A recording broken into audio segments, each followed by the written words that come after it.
যদি তুমি খুশিতে থাকতে চাও তাহলে অতীতকে নিয়ে ঝুলে থেকো না, আর ভবিষ্যৎকে নিয়ে বেশি চিন্তা করো না।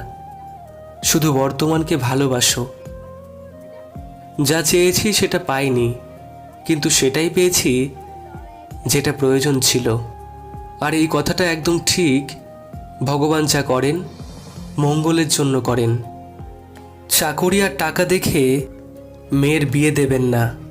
আগে ভাবেন ছেলেটা মানুষ কিনা। কারণ ভাত কাপড়ের জন্য মেয়েরা মরে না, মরে অমানুষের অত্যাচারে।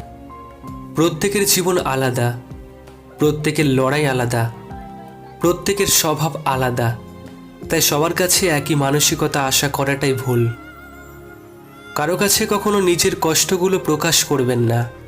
হয়তো সে আপনার সামনে আপনাকে সান্ত্বনা দেবে, তবে আপনার পেছনে আপনাকে নিয়ে পরিহাস করবে।